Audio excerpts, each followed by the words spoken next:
বাংলাদেশকে যদি নিরাপদ করতে হয় তাহলে অবশ্যই ২৪-এর আন্দোলনে যারা গণহত্যা চালিয়েছে সে আওয়ামী লীগ এবং তাদের দোসর ব্যক্তি হিসেবে এবং দল হিসেবে তাদের বিচার নিশ্চিত করতে হবে।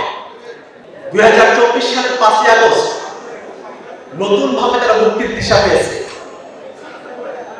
বর্তমানে বাংলাদেশ যে গণতান্ত্রিক উত্তরণের পথ ধরে যাচ্ছে, এই গণতান্ত্রিক উত্তরণের পথে বাংলাদেশের শাসন কাঠামো, বাংলাদেশের বিচার কাঠামো, বাংলাদেশের পুলিশ প্রশাসন থেকে শুরু করে নিয়ে প্রত্যেকটা জায়গায় আমূল সংস্কার দরকার বলে আমরা মনে করি।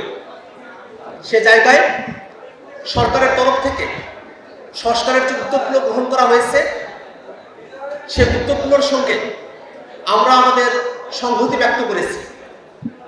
যমুনা ইলেকট্রনিক্স ঈদে ডাবল খুশি অফার সিজন 3, যে কোনো পণ্য কিনলেই পাচ্ছেন নিশ্চিত ঈদ উপহার। বাংলাদেশে যে গণহত্যা সংঘটিত হয়েছে সে গণহত্যার বিচার বর্তমানে সব থেকে কাঙ্ক্ষিত বিষয়।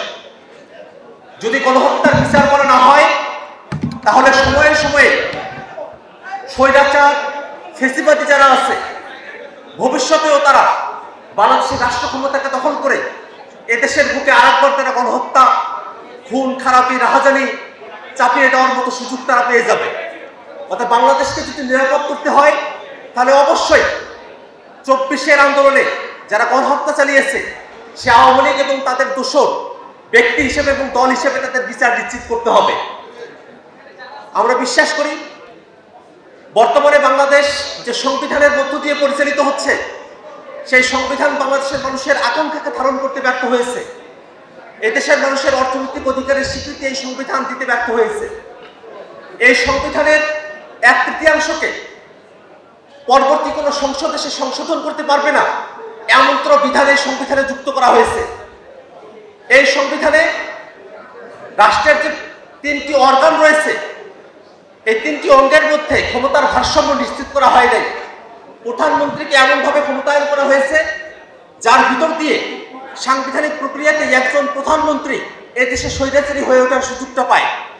সে জায়গায় আমরা মনে করি বাংলাদেশের বর্তমান প্রেক্ষাপটে একটি নতুন সংবিধানের বাস্তবতা রয়েছে এবং নতুন সংবিধান যদি আমাদের করতে হয় তাহলে অবশ্যই গণপরিষদ নির্বাচনের মধ্য দিয়ে আমাদের নতুন সংবিধান পেতে হবে।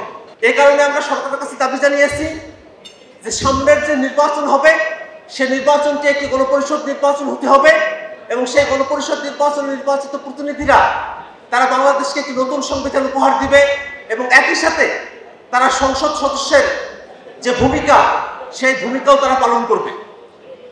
অতএব সংসদ নির্বাচন এবং গণপরিষদ নির্বাচনকে মুখোমুখি দাঁড় করাবার কোনো যৌক্তিক কারণ নেই। গণপরিষদ নির্বাচনে নির্বাচিত প্রতিনিধিরাই সংবিধান প্রণয়ন এবং সংসদ সদস্যের কাজ একসঙ্গে তারা যৌথভাবে তারা সম্পূর্ণ করতে পারবেন।